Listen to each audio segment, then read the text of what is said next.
Ladies and gentlemen, thank you for listening. Thank you for downloading.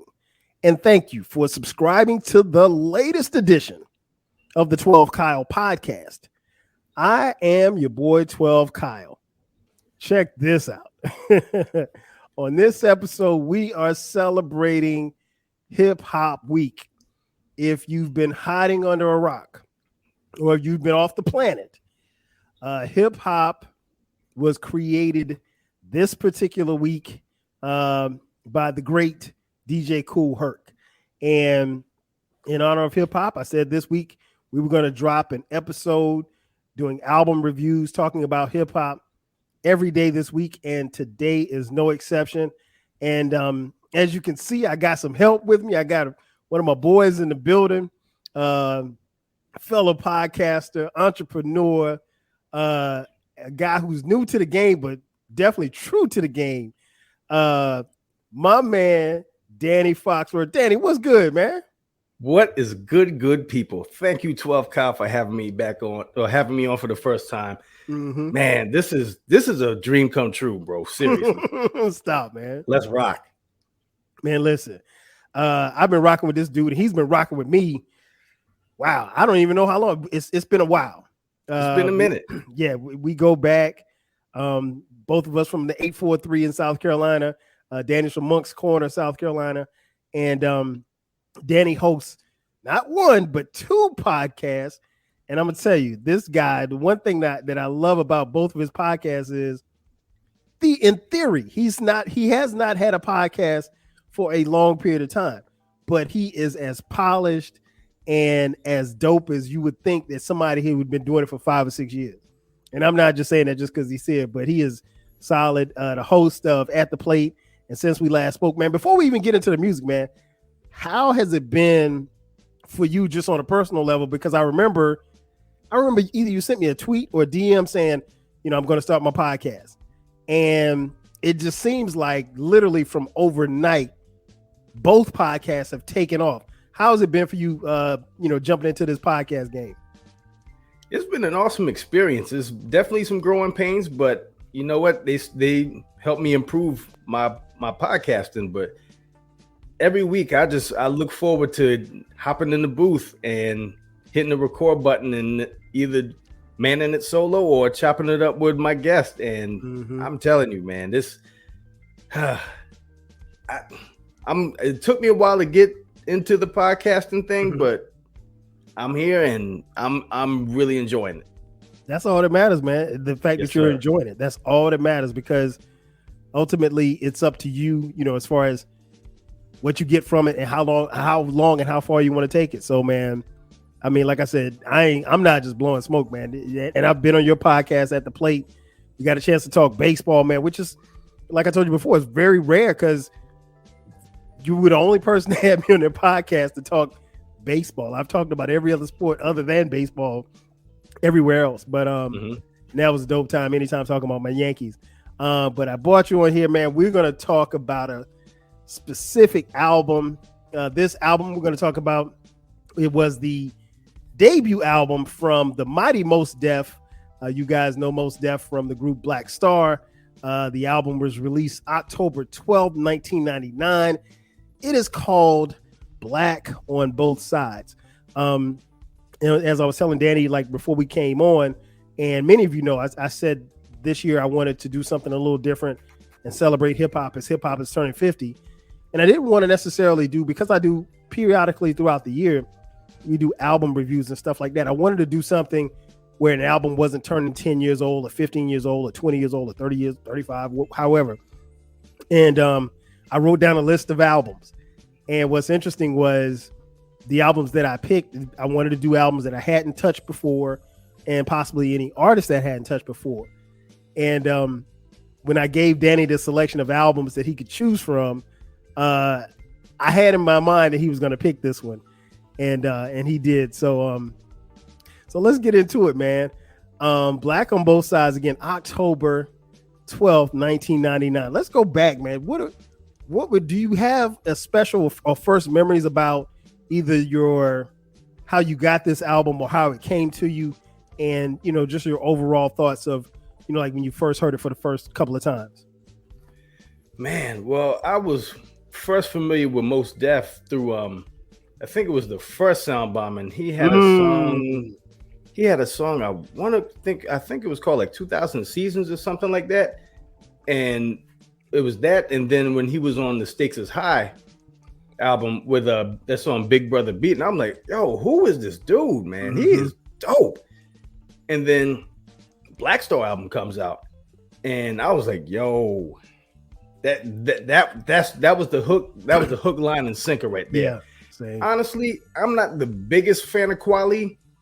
I mean, I tolerate him, but man, I couldn't get enough of Mos Def, man. Especially that brown skinned lady, and God, his verse on it was Thieves in the Night.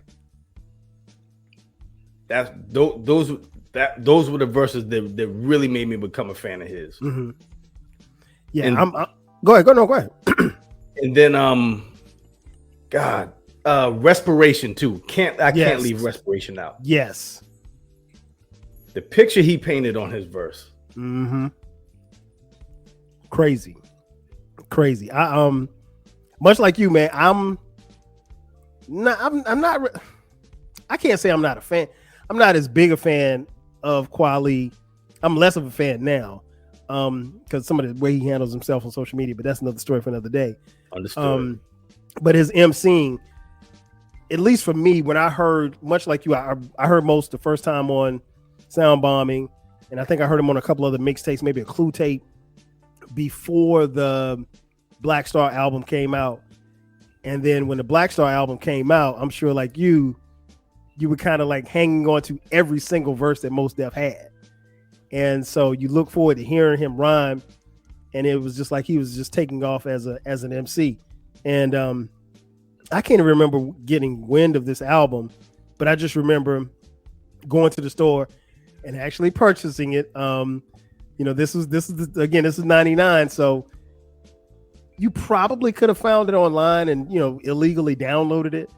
But Mos Def was my man at the time, so I was like, I got to go buy this. And I remember going to the I got this at Tower Records in Atlanta, and I just remember a lot of people were there, and I just remember there was a dude standing in front of me. And he had the CD too. He was like, man, I can't wait to hear. He was talking. I wasn't really, I wasn't paying attention at first because I thought he was talking to somebody else. And he was just like, I can't wait to hear this. And I was like, yeah, me too. And it was that album was special when I heard it, and I knew I had to have a review for it. So when we talk about this album, man, 99 was transformational year. The music that came out in 99 didn't necessarily look and feel like the music did earlier in the 90s. We had the East, we had the West. Well, let me take that back. We had the West first, that was dominant, and then we had the East come back. Unfortunately, we lost Biggie and Pac in the 90s. So we're by the time this album comes in October of 99, we're moving closer and closer to 2000. Where was, maybe not necessarily physically, but where was Danny Foxworth as a fan when it came to hip hop? And where were you, like in your mindset as far as a listener? It's interesting because it was like there was this big divide between like No Limit and like say Raucous. And what's interesting is I'm a big fan of both. It was nothing for me to listen to Skullduggery and then turn right around and listen to Company Flow. I remember I was at the time, I was like back in 98. I think I was a senior in high school, and I had a job washing cars at Hoover Chrysler Dodge. It was me and two other people, and it's like every Monday, Wednesdays, and Fridays we'd listen to one album from beginning to end, and then just like binge listen to that album, and then Tuesdays, Thursdays, and Saturdays it would be another album. So like Monday, Wednesday, and Friday we played the Mystical Unpredictable album. Then Tuesday, Thursday, and Saturday, we played Jay-Z In My Lifetime Volume 1. Just like polar opposites, but I mean, for me, as far as listening to hip hop, I listen to pretty much everything. No doubt. So, what was that like? I mean, that's a pretty wide range from going from somebody like you said, like Company Flow or Raucous, to No Limit, because No Limit at that particular time, the tank was rolling. Yeah. I mean, like they literally were putting out music. What, at least every 2 weeks, maybe? For sure. And like I would have the album covers, like the advertisements for like the upcoming albums. I had them plastered on my wall. I mean, I was fully invested. Like every week I was going to Manifest Discs and Tapes in Charleston, South Carolina. Shout out to Manifest, man. What you know about Manifest? Man, come on, man. We had a Manifest in Florence. We had one. Are you serious? Yeah, there was a Manifest in Florence at the Magnolia Mall. And then if I didn't go to Magnolia Mall in my hometown of Florence, South Carolina, I would go to Manifest in Columbia. And that's where that's where I would get music from when I was in college. I mean, most of the time we had a record store in Orangeburg where I went to South Carolina State, and I would get most of my music from there. But like, let's say if I was in Columbia, if I just made a road trip to Columbia, which is only 30 miles from Orangeburg, I always had to stop by Manifest, because Manifest had something. Manifest, you could get stuff that you couldn't necessarily get in the record stores in the mall and stuff. So. Yeah, and they had local artists too, which was always a big plus for me. Yes, they heavily promoted local artists. If you had any local artists that were performing in the area, you could find out about it there as well. So yeah, you just took me back with Manifest. Man, I ain't thought about Manifest in about 5 or 6 years. When it comes to this album, one of the things I think is that doesn't really get talked about a lot, but there was some very, very solid production on this album. What did you think about the production? I love the production. The production was dope, but it was also incredibly varied. I mean, like it's like one song's production does not sound like the next song. And that was a treat to me. Just listening to that, I'm like, man, boy, he threw me for a loop there. Right. Man, he threw me for a loop here. Whoa, what? I didn't expect him to go down this road.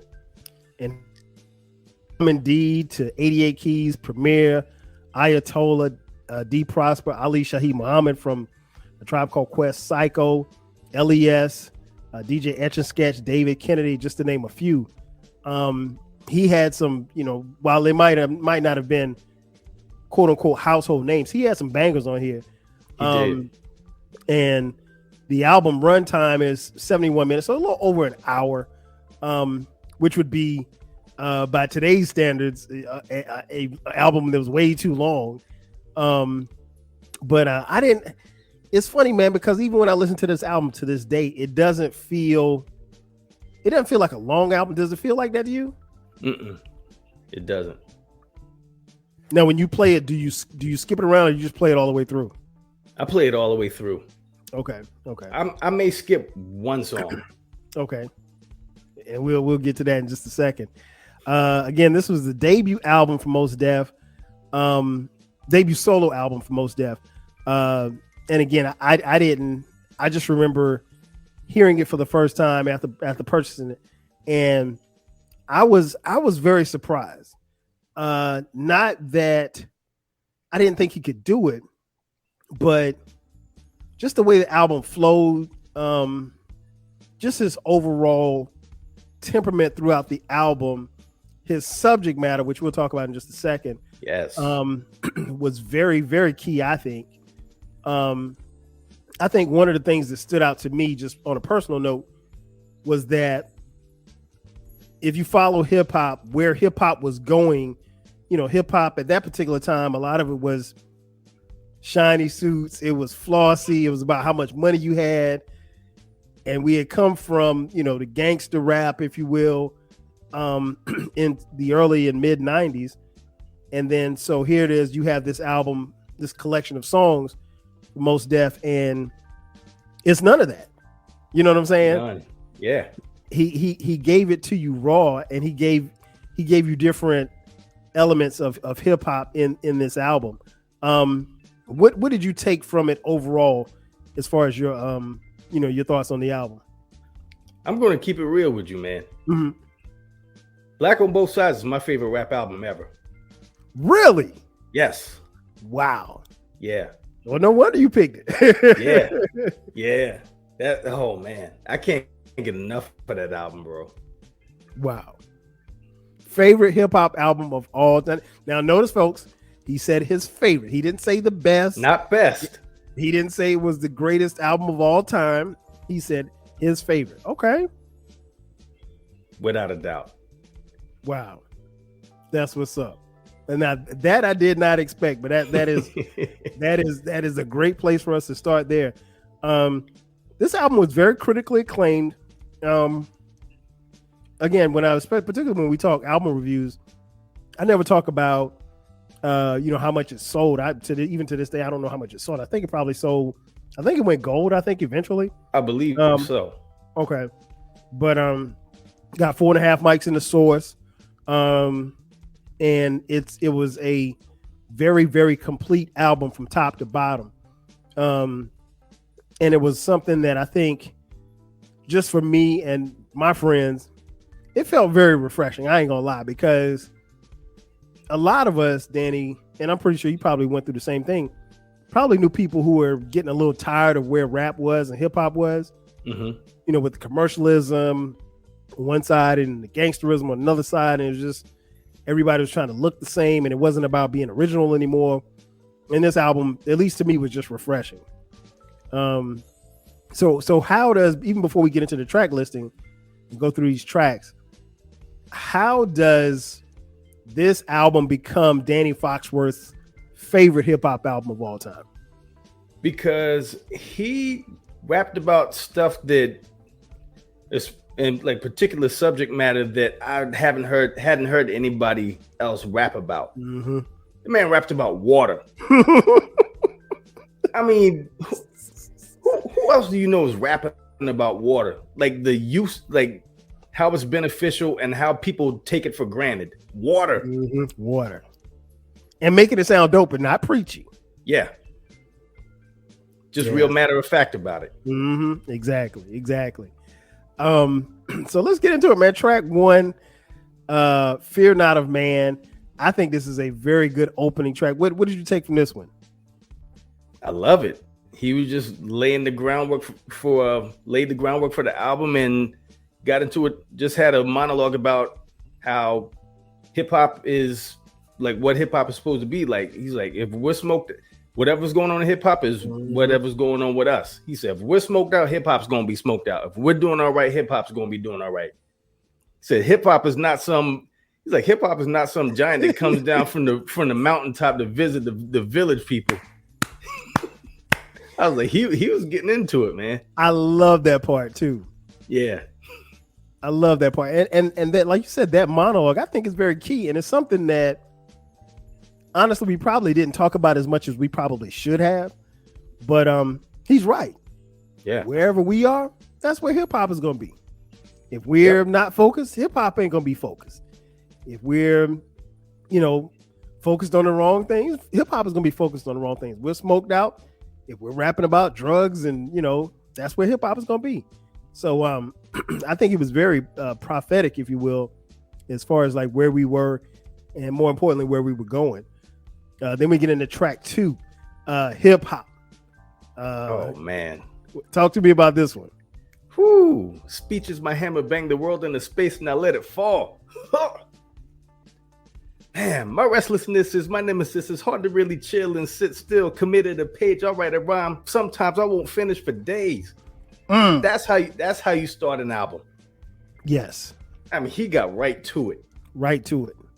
When he said, I'll write a rhyme, it may not finish it for days. That's even the artist and most people can relate to that, I love that. I mean, and I just that song particular reminds me of like my first couple listens. And then I remember hearing this song and I was like, oh, we on this?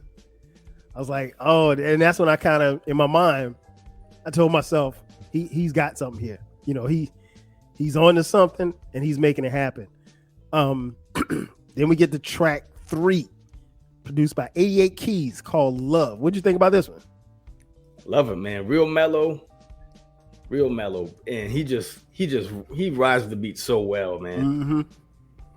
I mean, starts the song off with the Rakim line. I'll start to think, and then I sink into the paper like I was ink. When I'm writing, I'm trapped in between the lines. I escape. When I finish my rhyme, I was like, this guy, man. Yeah. And that lineage, man. Yeah, that's one of the things that I really appreciated about it, because it lets you know, like, hey, he's a student of the game, you know.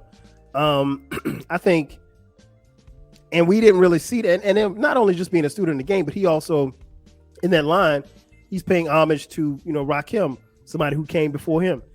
And that wasn't something that we saw a lot in hip hop at that particular time. So love that joint. Then we get to track 4, the lead single, Miss Fat Booty. Talk to me about this one, Danny. So good. And I mean, because some of the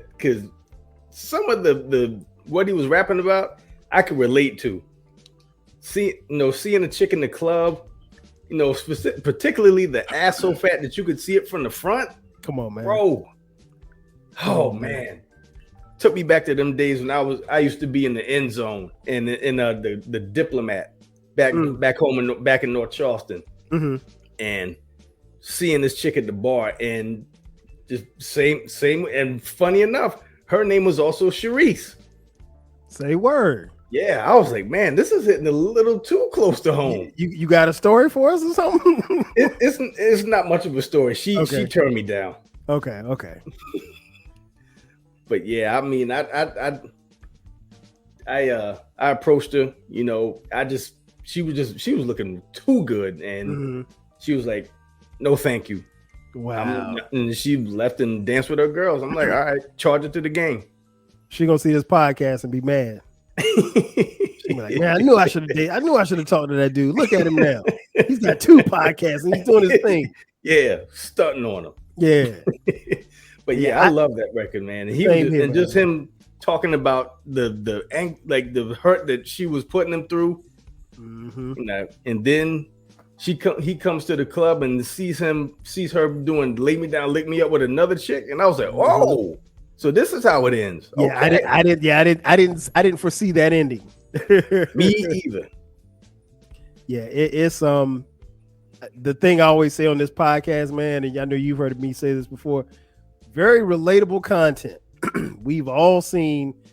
There's not any guy listening to this episode that has not seen that one chick in the club and she's bad, and you try to talk to her, and for whatever reason it doesn't pop off, you know, and then maybe later you cross paths or whatever like that. But it, you know, at least for a short period of time and throughout the story, you know, it worked for most. You know what I'm saying? But yeah, it didn't end well for him. But I think one of the things that I took away, and that I always take away from this, is that he goes back, because you and I grew up in an era where you had to be able to tell stories with your rhymes. You know, it wasn't just about, you know, spitting 1,000 bars, but like you had your story rhymes help define you as an MC. You know, you show me a lineup of the dope or people that we would consider to be the dopest MCs ever, and I'll say, hey, they got to have a story rhyme. They got to have some dope story rhymes at some point, you know, in their discography. And I really enjoyed this one because, you know, Mos, he put it out there, man. He put it out there. He did. And I think this is a dope lead single. Then we get to track 5, Speed Law. What you got for track 5, Speed Law? I like that one too. Had a nice tempo to it. And the fact that he mentioned Dale, he might be the first rapper to ever mention Dale Earnhardt in a song. permanent like tattoos and birthmarks, third-degree burn marks, driving on tracks like Dale Earnhardt. I was like, hold on now. Yeah, I don't think anybody else, at least up to that point, had mentioned Dale Earnhardt before. Yeah, but I love that record. Mm-hmm. Yeah, same here. That one fits well, I think, on the album.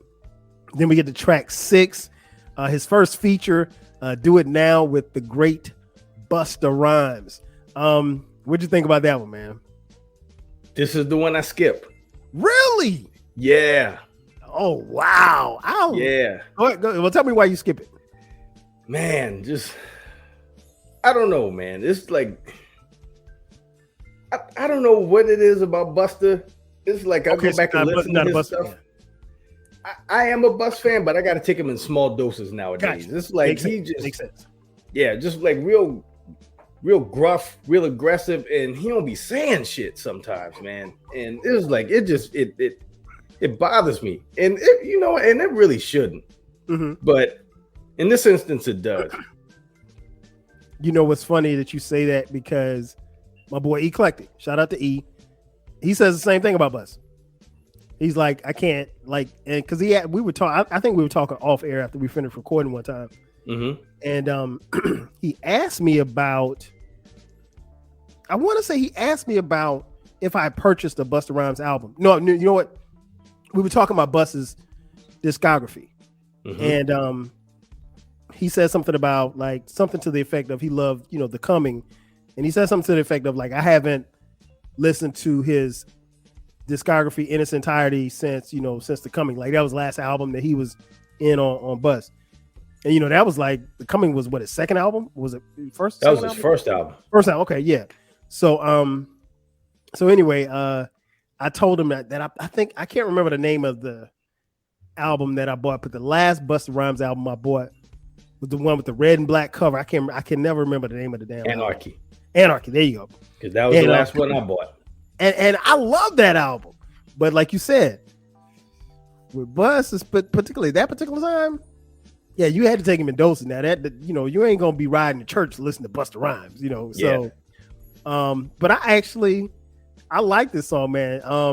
Okay. I like the back and forth between him and Bus.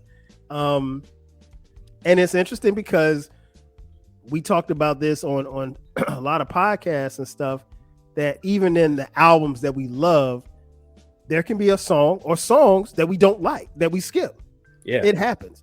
He's like that. Yeah, it's very few albums that you could probably, and I don't even want to use the word perfect, and I definitely don't want to use the word classic, but let's say the creme de la creme of albums, there's some songs that you may or may not want to hear. Like we, Eclectic and I talked about, It Takes a Nation of Millions to Hold Us Back. Mm-hmm. And he don't like the last track. I'm like, yeah, it's okay. And that was a Party for Your Right to Fight. Yeah. I get it. And I skipped that one too. But my point to him was that, one, the album came out in '88. I didn't have CDs in '88. I had the tape. Yeah. So guess what? It's the last song on the tape. I might as well listen to it. You see what I'm saying? So ride it out. I kind of landed on that by default. But now his thing was, well, now when I get to that song, I'm fast forwarding to the end of the tape. I was like, oh, well, okay, I get it. But it's not necessarily a popular song. But it's interesting. I did not think when you said that this is your favorite. I didn't think if there was a song that you skip, I didn't think it'd be that one. Then we get to track 7, Got. Talk to me about Got. Cautionary tale. Man, listen, another story rhyme. At the gambling spot and your hand is mad hot. God, this is how you get, bro. Mm-hmm. He was dropping gems. To this day, I mean, people just, that hubris, man. People thinking, I've got all this money and this jewels, and I can just post up wherever and nothing's gonna happen to me. That's not how it works. It don't work like that. He said, I like to have nice. Yep. Go ahead. So I like to have nice things just like you, but I'm from Brooklyn. Certain shit you just don't do. Like high posting when you're all alone, or high posting when you're far from home. Yes.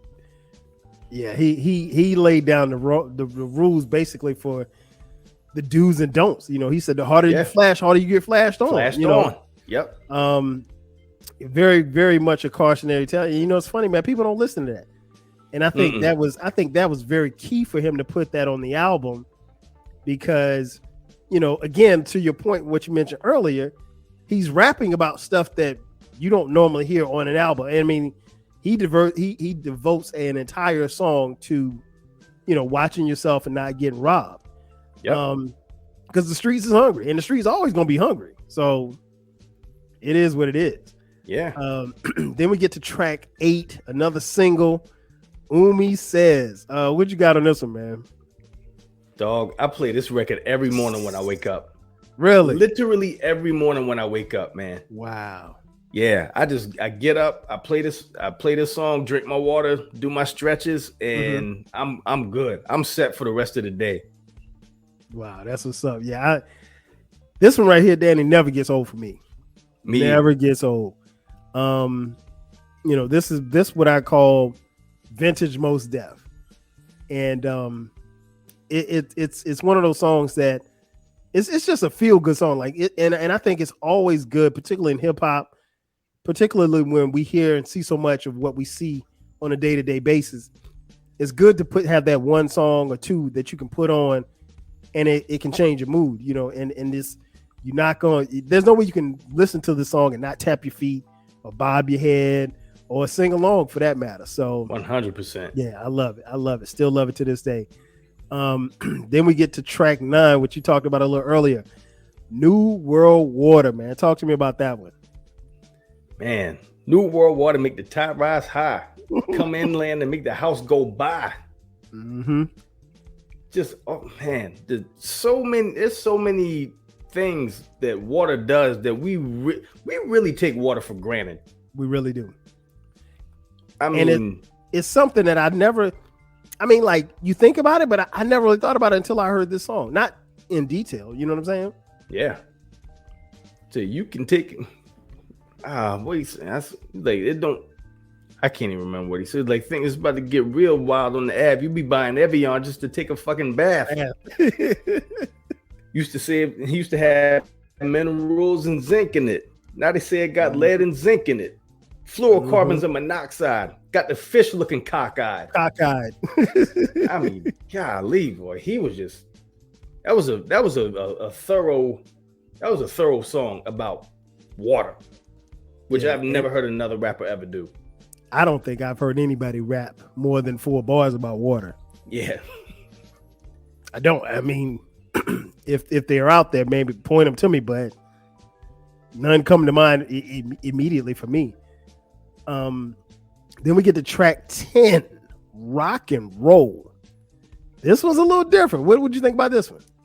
I like this one. It was a welcome departure. Like he started off with the slow. You know, they sing songs for inspiration. They sing songs for relaxation. They sing songs to take their mind up off that fucked up situation. Yep. I mean, just it's like really no structure to it. He's just going with the flow, singing along with it. And then he started getting into the white rock and roll artists' asses. Like, you didn't start this. Right. You may dig on the Rolling Stones, but they ain't come up with that shit on their own. Nope.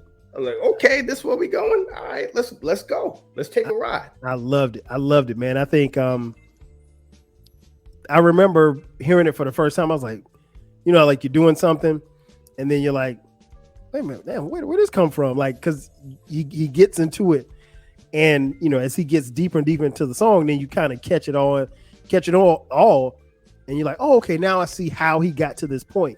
Yeah, I love this joint, man. I love this joint. And again, I think it's funny because I remember having this conversation with one of my boys back in the day, and he made a good point. He said, look, if Mos Def was on Def Jam, he's like, this record doesn't make this album. This particular song don't make this album. Like, no. It's like, because Def Jam had a formula, and you had to stick to that formula. You got to have 100%. Your club records. You got to have your street records. You got to have for the ladies, you got to have the Dead Homies record. You got to have, you know, unless you hold for somebody like that, you can't necessarily deviate too far off that path. Right. But yeah, man, I love that joint. Then we get to track 11, where his counterpart, his partner in crime, Talib Kweli, shows up on Know That. What did you think about this one? I dug it. I dug it. No, Kweli notwithstanding. Right. You know, I wasn't mad at what Kweli was spitting. And they always have just generally they have a good rapport, good chemistry. So I didn't have any problems with this record. Yeah, I thought it was solid. It wasn't that I didn't like it.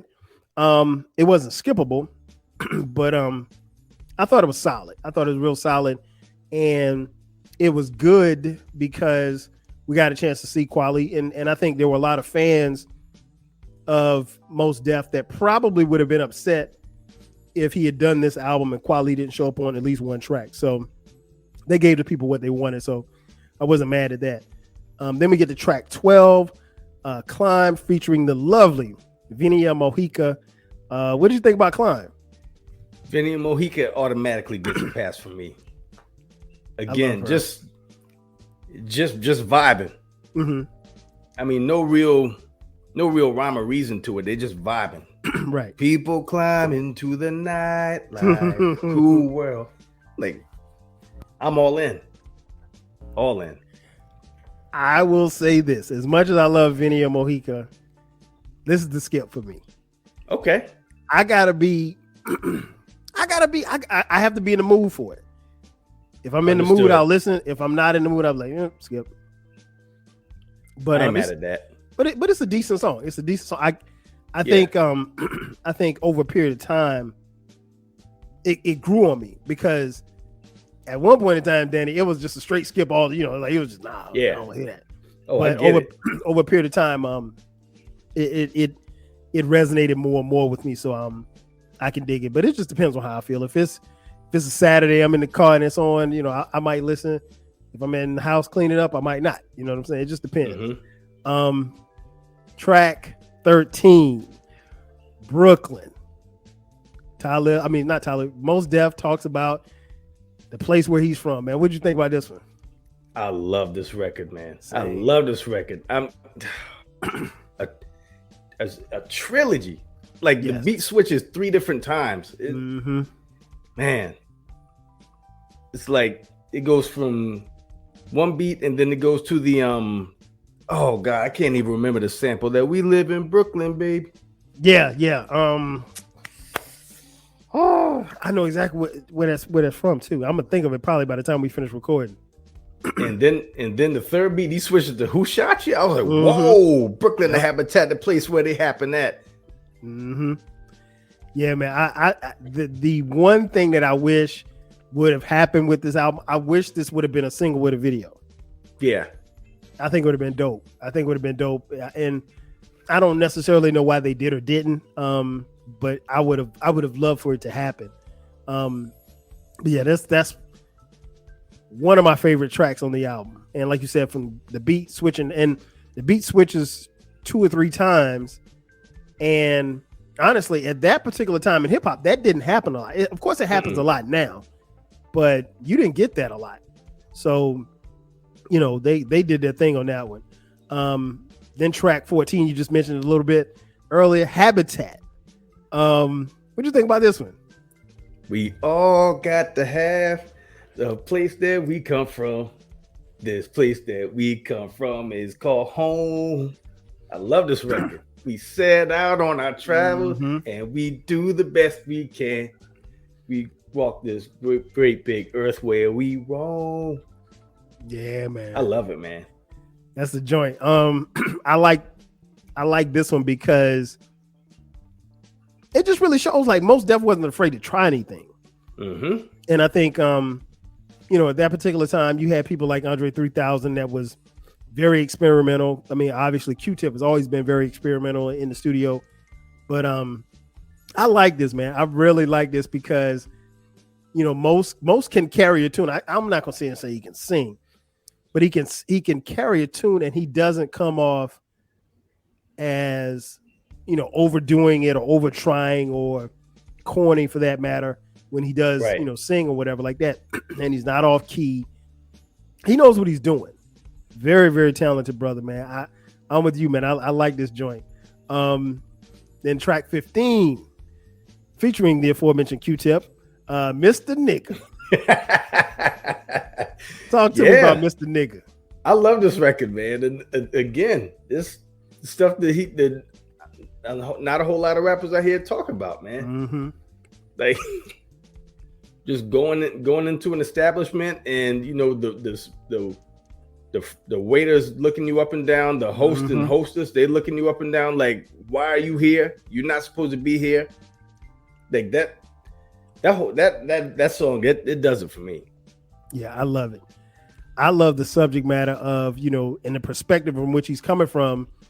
You know, like he talks about being in first class and they thinking he in the wrong seat. Then the ladies, oh, can you sign my kid's autograph? You know, and they're like, and he's thinking to himself, like, you don't even know who I am. Right. You know, but if a I little while ago, he's like, if I know you would have come, if I knew you would have come, I would have bought you a cake. Should have just got some shoe polish and painted my face. Yeah, man. I love that joint, man. It is you know, it speaks to us on a different level because it makes you think also of, you know, sometimes what they go through. And I'm pretty sure he wrote that and spoke that from personal experience. But yeah, man, I mean, like, that's got to be tough when you're thinking, okay, well, hey, I'm this music artist. I've made it to this level, got myself out the hood, and I'm doing well for myself and well for my business, what have you.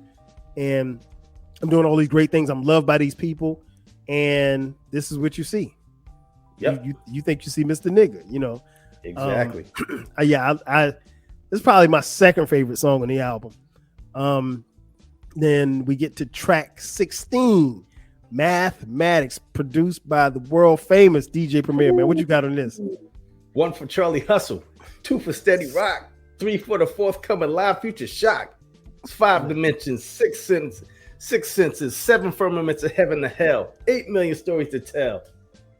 Golly, man. Bars. I don't have any like extra superlatives for this record, man. This just banger. I tweeted this out the other day because I was listening to it.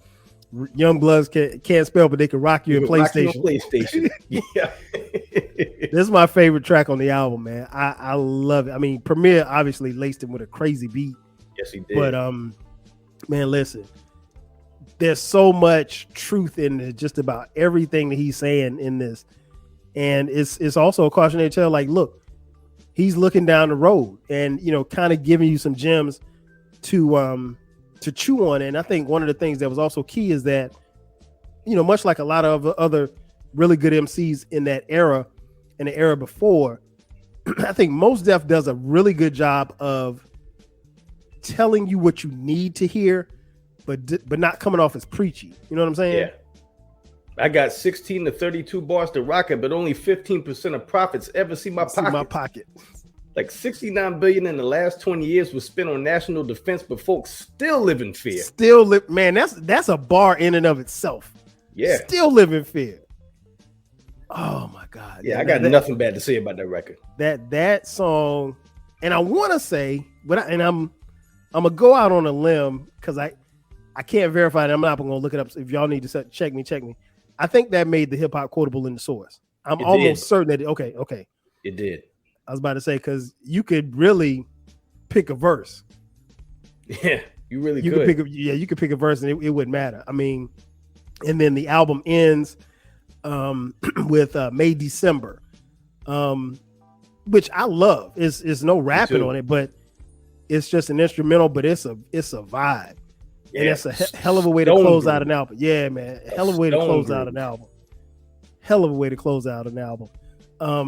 As I mentioned, 71 minutes, so a little over an hour. But just an incredible album from top to bottom. You already said it's your favorite album. What do you get? What do you I don't want to phrase it. What do you think? Is there any difference in the thoughts that you have now about this album as opposed to when it came out in 99? I just listened to the song with Busta Rhymes less, but other than that, no, my feelings still remain the same. incredible album. Incredible album. Yeah, same. And just like you alluded to, he wasn't afraid to just branch out and take risks and just like go outside of the standard structure. It was something that Chuck D said in an interview a while back, just dealing with like the standard structure in rap songs. And he always said, why does everything have to be 16 bars? Like, why can't it be a hot 17 bars, or why can't it be a hot 13 and a half bars? And that always stood out to me. When he said that, I'm like, man, it's like he's just coloring outside the lines whenever he feels like doing it. And it doesn't feel forced. It feels organic and it's dope. And I think that's the key. You said it doesn't feel forced. I think if it were forced, as a fan, as particularly a fan of his and a fan of music, you'd see it and feel it and hear it, but you don't. So yeah, it's an incredible piece of work.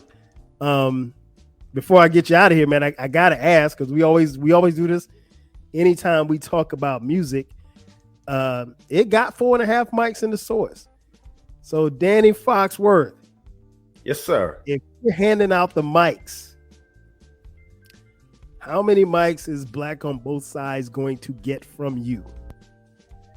Man, I'd give it 4.5 too. Just off the strength of the Busta Rhymes song. Okay. Yeah, I gotta agree. If I omit that, it gets 5 for me. I gotta agree. I think if you take the Climb song off for me, yeah, it's really touching. If you take Climb off, even though I don't have a problem with May December, most people probably would take it off, but I think you keep that on, and it's still it's 4.5 mics, and I think it's a very solid 4.5 mics. This album, the one thing amongst other things that I love about this album is that, and I'm pretty sure you do the same, I can listen to it doing just about anything. Yep. It doesn't matter if I'm in the car. It doesn't matter if I'm cleaning the house. You can just throw it on, and you're gonna vibe, man. And it doesn't feel old, doesn't feel dated. Nope. His subject matter, as we can tell, has not changed, and his subject matter really has stood the test of time as far as we're concerned. Yeah. And even listening to it, man, I wish that there were more albums like this, particularly at that particular time in 1999. I agree. I could not agree more, man. Yeah, man. Yeah. So Black on Both Sides, man. But before we get out of here, Danny, man, tell folks where they can find you. Tell them where they can find you on social media. Tell them where they can find you and find the podcast as well. Man, appreciate the floor. You can find me on Instagram at Danny Foxworth 843. You can find me on Twitter at Foxworth Danny. And I do a baseball podcast called At the Plate with Danny Foxworth, where I just basically talk to people about their favorite baseball team.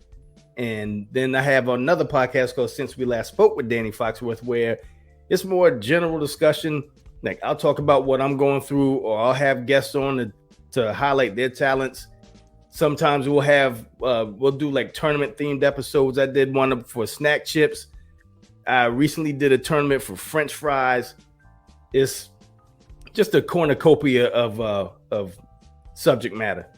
And you can find all of those on all streaming platforms. You can find the video on YouTube. If you go to my channel, Danny Fox, which is also Danny Foxworth 843, and subscribe to that channel. That'd be greatly appreciated. And Kyle, thank you for having me on. Man, I told you when you had me on yours, I'd have you back on mine. And trust me, this won't be the last time you're on here, man, because we vibe like that. And Danny's been listening for a long time, so I definitely appreciate you for doing that. Shout out the Shoe Show episode. I think that was the first episode you heard, or at least that's the first. Yep. Because you tweeted me and you was like, man, you from Florence? I was like, yeah. And you was like, man, I heard this episode about the Shoe Show, and I was like, oh snap! So we laughed about that, and it just kind of took off from there. Yeah. Yeah, man, definitely check it out. You don't have to be a baseball fan to listen to At the Plate, but I think if you are a baseball fan, or if you have memories of baseball growing up. Because I think even listening to his podcast, sometimes I hear people on there and they talk about, you know, just, I remember Danny mentioned something about, I think it was Inside Baseball, Major League Baseball, Inside Baseball or something like that. It's the show that used to come on Saturdays. This Week in Baseball. I knew I was gonna forget the name. This Week in Baseball. Yeah. With was it Mel Allen? Yep, Mel Allen. And so you don't have to necessarily be a baseball fan to listen to that podcast, but you know, Danny, like you said, in both podcasts, man, this brother gives it up. Very cool, very laid back episodes, much like what you heard on here. You guys have been listening to this podcast, so I assume that you know where to go. But if not, 12 Kyle podcast drops every Thursday at midnight. From time to time, we drop bonus episodes on Sundays at midnight. If you want to follow me, it's 12 Kyle across the board, 12 Kyle podcast on all socials. If you feel so inclined, hit us up on Cash App, $TWELVEKYLE. That's going to do it for us. Again, celebrating Hip Hop Week, hip hop turning 50. We were talking about Black on Both Sides by the mighty Mos Def. For my man Danny Foxworth. I am your boy 12 Kyle, and we'll catch you guys next time. 5,000.